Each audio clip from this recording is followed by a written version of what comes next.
Bienvenidos a la lectura orante con las Sagradas Escrituras. Seguimos en esta escucha cotidiana de Jesús que nos habla todos los días y hoy en el Evangelio según San Lucas, capítulo 4, versículos 24 al 30.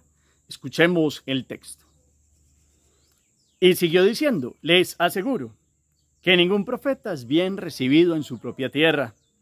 Verdaderamente había muchas viudas en Israel en tiempos del profeta Elías, cuando no llovió durante 3 años y medio y hubo mucha hambre en todo el país. Pero Elías no fue enviado a ninguna de las viudas israelitas, sino a una de Sarepta, cerca de la ciudad de Sidón. También había en Israel muchos enfermos de lepra en tiempos del profeta Eliseo. Pero no fue sanado ninguno de ellos, sino Naamán, que era de Siria. Al oír esto, todos los que estaban en la sinagoga se enojaron mucho. Se levantaron y echaron del pueblo a Jesús, llevándolo a lo alto del monte, sobre el cual el pueblo estaba construido, para arrojarlo abajo desde allí. Pero Jesús pasó por en medio de ellos y se fue. Palabra del Señor. Gloria a ti, Señor Jesús. Pidamos hoy la presencia, la fuerza, la gracia del Espíritu Santo. Digamos, ven. Ven, Espíritu Santo, llena los corazones de tus fieles y enciende en ellos el fuego de tu amor. Envía a tu Espíritu y renovarás la faz de la tierra. Espíritu Santo, ilumínanos. Muéstranos los horizontes de salvación que nos has dado a través de Jesús, que podamos comprender a través de la palabra toda la fuerza y la gracia renovadora, toda la salvación, toda la felicidad que significa reconocer a Jesús como Mesías y recibirlo en el corazón, el cual fue dado para todas las naciones de la tierra. Amén. Miremos la palabra, ustedes y yo volvemos al texto, capítulo 4 de Lucas, versículos 24 al 30. ¿Dónde está Jesús? ¿Qué está hablando? Dice una afirmación inicial que es clara y se les está diciendo a algunos allegados. ¿Quiénes son esos allegados? Toma 2 casos del Antiguo Testamento de curaciones. ¿De qué habla? ¿Cuáles fueron los personajes? ¿Qué pasó con ellos? ¿Cómo es la reacción de los que escuchaban a Jesús? ¿Qué trataron de hacer con él y qué termina siendo él al final? Miremos los elementos, los detalles, los diálogos, el contexto. Si quieren se devuelven un poco, inclusive desde el versículo 16, cuenta cómo Jesús llega a Nazaret y qué pasa allí. Miremos los elementos, los detalles, varias lecturas. Lo tratamos de recomponer con la memoria y lo bajamos de la mente al corazón. ¿Qué dice el texto? Es Jesús en Nazaret. Y llega a la sinagoga y toma un texto donde habla del profeta Isaías y se aplica ese texto a él. El Espíritu del Señor está sobre mí porque me ha consagrado para llevar la buena noticia a los pobres, me ha enviado a anunciar la libertad a los presos, para dar vista a los ciegos y a poner en libertad a los oprimidos. Él es el que viene por los pobres, es decir, los que confían en el Señor, viene a quitar todas las ataduras, todas las esclavitudes del ser humano. Y ellos están aterrados, el hijo del carpintero y de María, hablando de esa manera. ¿Y cómo se atribuye ese texto? ¿No es este el hijo de José? Y están en esos diálogos. Eso es lo previo al Evangelio de hoy, que empieza de la cita clara donde Jesús les aclara que ningún profeta es bien recibido en su propia tierra. Es un dicho que conocemos bíblico y que sabemos que Jesús los dijo porque lo vivió. En muchas estas lecturas orantes que hemos tenido a través de estos ya casi 3 años del canal, hemos hablado del contexto de la vida de Jesús en Nazaret. Jesús nació en Belén. En Belén estuvo poco tiempo porque tuvieron que huir a Egipto, ¿se acuerdan ustedes? Si están allí en Egipto más o menos 3 años y medio, tienen que venir, no se quedan en Jerusalén, sino que siguen para Nazaret. Allí estaban las tierras que había dejado los padres de Nuestra Señora, Joaquín y Santa Ana, y allí se vuelven a vivir con José. Se crían allí. José tiene un hermano allí que se llama Alfeo, casado con María de Alfeo. Ellos tienen 4 hijos. De esos 4 hijos entonces están Santiago y Judas, que fueron apóstol, y otros mayores que son Simón y José. Alfeo, Simón y José les costó creer en el mesianismo de Jesús al principio, por eso encuentra dificultad en su propia familia. El sinagogo de Nazaret le cuesta creer en Jesús y unos de los principales no comprenden cómo el hijo de un carpintero va a venir a ser el Mesías, porque ellos pensaban que el Mesías tendría que ser alguien casi que criado en Jerusalén, toda la fuerza de la predicación del templo y con un poder humano que no viene a hablar de misericordia, de amor a los pobres. No es un mesianismo que, lo hemos hablado muchas veces, no comprenden los hebreos y muchos menos los de su patria chica, porque patria chica en cuanto a contexto de vivir allí desde los 3 años y medio, que lo vieron crecer, trabajaba con San José, sabían que era una muy buena persona, sabían que era el hijo de María, que era una mujer digna, pero hasta allá no les alcanzaba para creer que Jesús fuera el Mesías, el esperado, el Salvador, a la manera como ellos lo pensaban, como un David avasallador que se iba a quitar el yugo del poder de los romanos, etcétera, etcétera.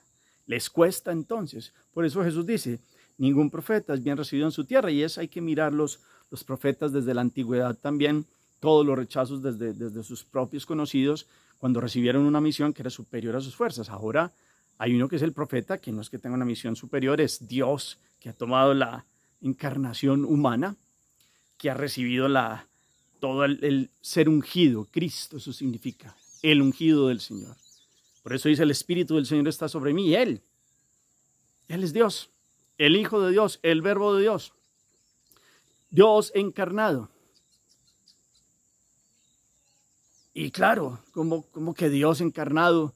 Y entonces empieza a tratar una temática del Antiguo Testamento, y es para que abran el horizonte. Dios tiene horizontes distintos a esa estrechez mental de los seres humanos, y entre ellos estaban estos tercos nazaretanos o nazarenos más bien, que no comprendían quién tenían de frente.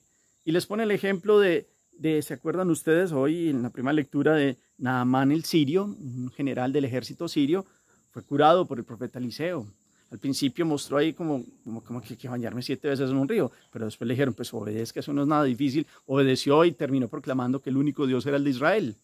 Y Elías no fue enviado a una viuda de Israel en sus tiempos de carestía, de sed, de hambre que hubo, sino que fue enviado a una viuda de Sarepta, en otra población, y en Sidón, un lugar extranjero, y allí se dio un milagro para esta viuda, y vino una fuerza de Dios para un pueblo extranjero.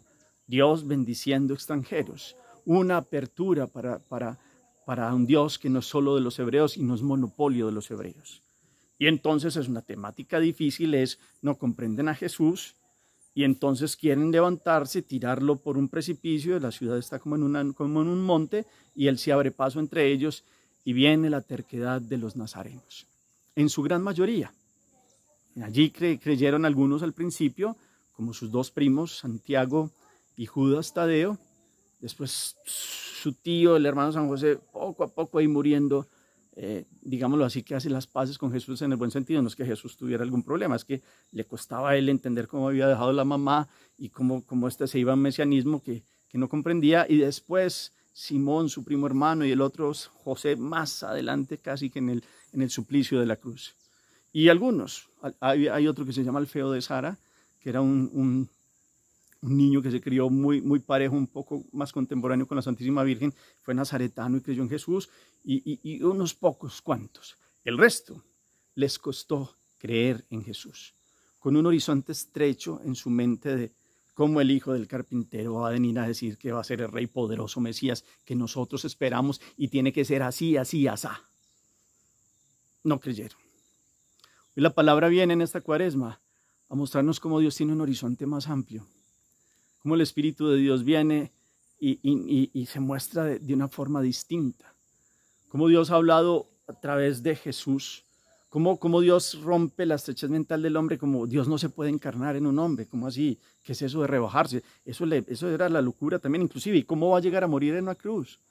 Por eso Pedro por allá un día trató de decirle a Jesús que no podía, y Jesús le tuvo que hablar fuerte y quitar esa mentalidad, y entonces que era locura pues para los hebreos y pues para los griegos, y un esperpento para los judíos. ¿Cómo? El Mesías jugar, ¿cómo así? Que murieron como un malhechor en una cruz, y estos sí que menos entienden cómo criado en Nazaret, que es una poblacioncita muy en Galilea, muy en una montañita, una ciudad muy pequeña, no tan importante, va a ser como el Salvador de Israel.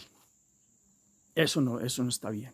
Además empieza a hablarle que como que escuchaban que hablaba con prostitutas, que hablaba con publicanos, que no sé qué, y porque es más bien no toma un ejército y hace las cosas pues a la manera que vaya ascendiendo como debería ser el rey. No lo comprenden a Jesús. Ustedes y yo hoy, esperemos que sí, pues ese es el camino de Cuaresma, podamos comprenderlo porque estamos en el camino del amor de Él, de dejarlo ser Dios. Naamán comprendió que el único Dios era el de Israel. La viuda Sarepta vio el milagro de Dios, que no se le acabó ni el aceite, ni el pan, ni la harinita, no murió, y vino una resurrección casi ahí del hijo de la viuda ahí, y vino una fuerza de Dios para ella que era extranjera. Ahora ya no hay hebreo, ni griego, ni gentil, todos hemos venido a la iglesia en los 4 puntos cardinales de la tierra, ha venido a predicarse esta palabra, para que verdaderamente nosotros no seamos como los nazarenos, muchos, algunos, que dejaron que Jesús pasara. Inclusive trataron de derribarlo por un barranco. Cuando ustedes y yo nos alejamos de Dios, casi que estamos teniendo esa actitud de soberbia. O lo dejamos pasar, o inclusive queremos sacarlo y tirarlo como vete de mi corazón. Y la Cuaresma es precisamente es un camino de vuelta a Dios. Lo hemos escuchado con el hijo pródigo, lo hemos escuchado con un montón de invitaciones a convertir la vida, a mirar la vida en Dios, a entender que sin Dios no somos nada. Nazaret no comprendió que tenían el tesoro, el ciudadano más ilustre del mundo en su historia, y lo dejaron pasar. Unos pocos lo comprendieron, unos pocos lo acogieron. Más adelante algunos vinieron a él, pero siempre fue la dureza del profeta de su tierra no comprendido, no aceptado, no valorado, infravalorado. No puede pasar eso en nuestros corazones. Dios ya se ha mostrado, conocemos que Jesucristo es verdaderamente Dios. Sabemos que es Dios desde siempre, pero se ha tomado la condición humana. Nació en Belén, se crió en Nazaret y recorrió los caminos de la Palestina, enseñando que verdaderamente Dios había tomado la condición humana para levantar al género humano. Por eso se llama el Hijo del Hombre, viene a levantar al hombre en la humanidad y sacarlo del fondo. Pero no podemos tener estos criterios cerrados. Si esto hay en su vida y en la mía, que todavía no podemos ver que Dios actúa más allá y quiere la misericordia, quiere la salvación, quiere el bien para todos. Y nos cuesta porque juzgamos, porque Dios, ¿por qué no haces esto? Porque Dios, ¿por qué no sé qué?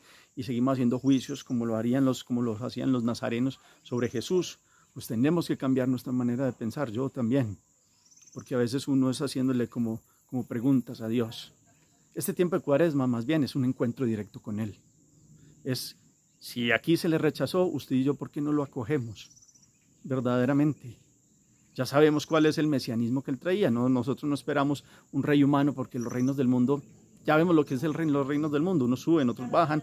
Hoy en día está este gobierno, este gobernó, gobernaron los romanos, gobernaron los babilonios, gobernaron los persas y eso fue cambiando. Y hoy en día hay unos países que son más poderosos y después serán otros y así. Y esos son los poderes del mundo, limitados en el tiempo. Y resulta que aquí está uno que existe desde siempre, ha tomado la condición humana y ha venido a mostrarse que no viene a avasallar, sino que quiere la salvación de cada una de las almas y los corazones que Él ha creado.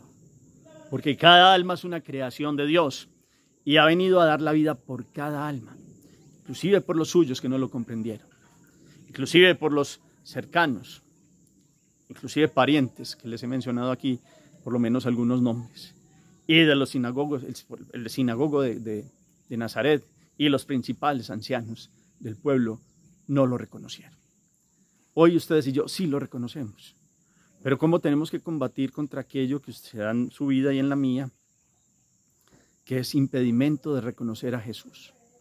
Jesús no nos tenga hoy que decir verdaderamente que no lo reconocemos como el profeta que ha sido, más que profeta, es el mayúscula, el profeta más grande de todos los tiempos, porque es Dios que tomó la condición humana, Dios que se encarnó, Dios que es impresionante, o sea, venir y vivir en una población pequeña, trabajar todos los días, aprender las habilidades manuales de su padre San José, estar con su madre María, vivir una vida callada 30 años, un buen ciudadano, y después despuntar, y para ellos fue una cosa muy impresionante porque él era el carpintero que trabaja todos los días. Ahorita es un hombre que hace milagros y que predica. Y en otros de los evangelios nos dicen que porque no se podían hacer los milagros que hacían en Cafarnaúm, no los hacían en Nazaret. Y la situación que se nos revela es que no creyeron en él. Para ver hay que creer. Y por eso solo pudo hacer pocos milagros allí. Nos dice también en los textos paralelos a este. Que ustedes y yo hoy podamos dejar que Jesús entre en nuestra vida. Que verdaderamente lo reconozcamos como Dios y Señor. Esta palabra que ustedes y yo hacemos todos los días es para dejarlo ser Dios en nuestros corazones. Y este camino de vuelta a Dios, este camino de buscarlo con todo el corazón, es de reconocerlo. Y que lejos de nosotros esté, que Él tenga que pasar por un lado, por medio de ellos, e irse, porque le cerramos la puerta del corazón. Que eso no pase entre nosotros. Esa es la meditación con la cual cerramos hoy este espacio. Que no sea que decimos de palabra que nos convertimos a Él y lo dejamos pasar. Por la dureza de corazón, como pasó con sus coterráneos. Hagamos oración. Bendito seas, Señor, porque te muestras, porque nos amas, porque has tomado la condición humana. Hoy apareces en tu tierra, en Nazaret. Se nos muestra el rechazo y cómo tienes que mostrar como un profeta no es bien mirado en su tierra. Hoy queremos creer, después como pasó con Naamán, con la viuda de Sarepta. Hoy sabemos que el evangelio ha sido llevado a los 4 puntos cardinales de la tierra. Hoy queremos dejar la dureza del corazón y saber que tú tienes horizontes más amplios de amor y misericordia para todos los seres humanos. Enséñanos a mirarte y amarte y a reconocerte, a no dejarte pasar por en medio y mucho menos a querer lanzarte de nuestra vida, como se nos dice aquí que tuvieron la intención algunos de ellos. Yo sé, yo también con mi pecado te he lanzado de mi vida. Hoy quiero, Señor, reconocer el pecado y dejarte entrar, valorarte, amarte y postrarme delante de ti sabiendo que eres el ungido, porque has venido a dar la salvación a todos los que están esclavizados por el pecado. Amén.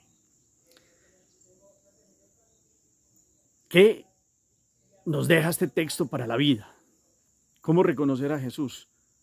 ¿Cuándo hemos sacado a Jesús de nuestra vida como arrojándolo, como querían hacer algunos de estos? ¿Cómo hoy más bien pedimos perdón en este camino de vuelta y le abrimos la puerta del corazón de par en par? ¿Cómo hoy vemos que no lo podemos dejar pasar por en medio? ¿Cómo hoy miramos y aprendemos por contraste, se llama eso, de no tener el corazón duro de estos que les pareció muy poquito que el hijo del carpintero llegara a ser el Hijo de Dios? ¿Cómo nos cuidamos de caer en doctrinas llamativas y extrañas del mundo de hoy que vuelve a Jesús como un profetica, como uno más, como si alguien que habla muy bonito y creemos en cosas de cuentos de hombres? Tenemos que tener cuidado también. Miremos todos los elementos, todos los detalles. Gracias por el eco que colocan al final del chat. Señor esté con ustedes y la bendición de Dios Todopoderoso, Padre, Hijo y Espíritu Santo descienda sobre ustedes y los acompañe siempre. Podemos seguir en paz. Demos gracias a Dios. Feliz día para todos.